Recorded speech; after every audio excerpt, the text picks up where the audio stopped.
Hello, everyone. Welcome to Graphic, One Nerd's Journey for the Weird World of Comics, the show where we examine, look back on, and generally discuss everything we love or hate about our favorite stories.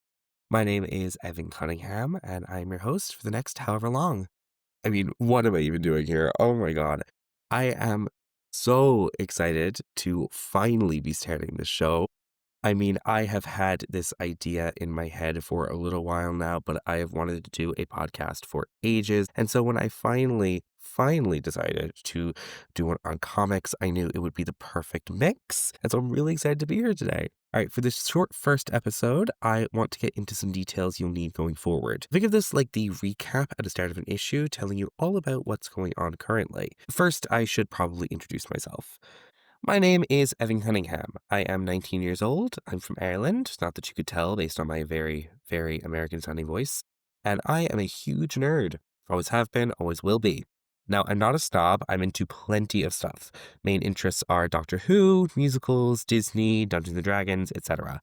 But one of my main interests has always been superheroes, specifically Marvel.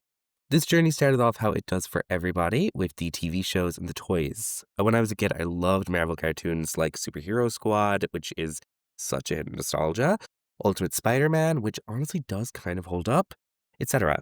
I also had plenty of the figures and toy lines, especially the Lego. I'm currently looking up at my massive Lego X-Mansion set, which, not gonna lie, was not cheap, but it was worth every penny. Now, honestly, I do think my real, first introduction to the Marvel Universe was probably the Lego Marvel Superheroes game. Did anyone else play that? That was a really popular game. It's so good.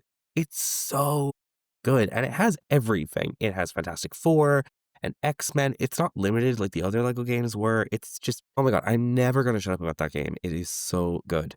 I played it when I was about 9 or 10 originally and did replay it about a few years ago, and I have adored every second I've spent in that world. In fact, I played it so much when I was younger that my mom actually forced me to give up technology for 3 hours every Saturday because she didn't want me to get addicted to the game, which luckily I already had. Yeah, the damage was done and I was already hooked. The best part about it is that my mom is actually a nerd too. She grew up watching the X-Men movies with my cousin. You should have seen her watching Logan, and so always supported my interests. She also watched the X-Men movies with me when I was about 9, and I loved them. They are still some of my favorite superhero movies ever, and it's specifically to First Class. Although, admittedly, we did skip the Wolverine movies because, again, I was 9, and I actually still haven't gone back and watched them. I'm not really fussed on going back and watching Origins because I haven't heard the best things, but I do really want to watch the Wolverine just to see Logan recover from Last Stand. Now, this little marathon that we did led me to asking her if she wanted to watch the MCU with me. And this is where the spiral hit. Nowadays, watching the MCU with someone is basically saying goodbye to your social life for about 6 to 8 months. But when we started in 2016, we only had to watch up until Ant-Man. Good Lord, I've been around a while. 9 years later, and we've become so dedicated that my first and currently only tattoo is a shared one with her of the original 6 Avengers logos, swirling around the tattoo that the cast got when they wrapped Endgame. Look it up, it's awesome. So yeah, Marvel has always been a part of my life, and it didn't take long for me to try the comics. I read 1 or 2 here and there, but when I was 13, I found out about a magical thing called Marvel Unlimited. This is a streaming service directly from Marvel with all of their comics for an honestly pretty good price. So I begged my mom to let me get it, and she said yes.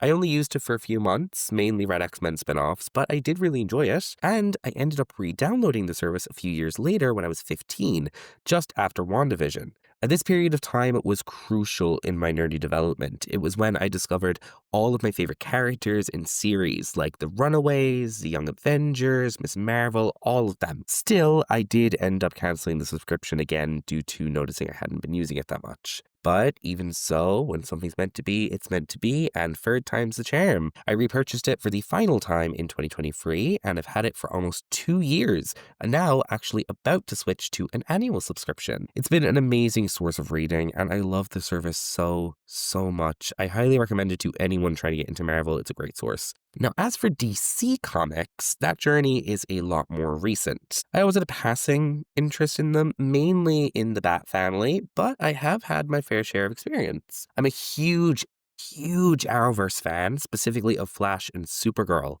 I followed those shows right until the end, although admittedly mainly through clips online because I was a very prudy preteen who couldn't handle sex and violence.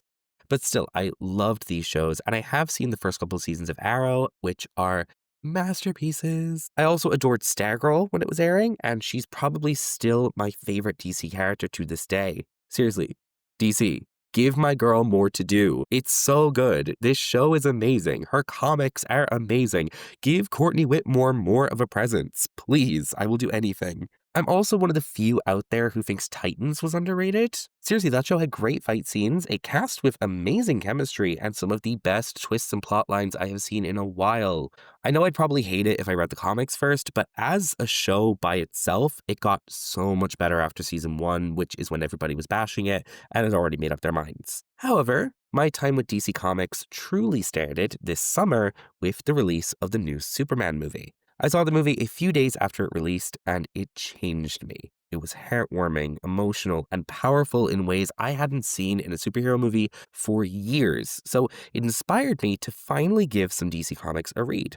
Now, I'd already read stuff like Super Sons, the original Stars and Stripe run, and I currently own an unread copy of Kingdom Come, but I have now ended up with 4 of the new Compact Comics range and a Kindle Unlimited subscription to get a ton of volumes. This coincided with me finally reading through the X-Men reading order I made last year, so I realized there was an influx of comics I was reading and realized that I wanted to share my takes on them. So here we are. Okay, this leads me into my next topic. What exactly is this show? Well, it's going to be a few things.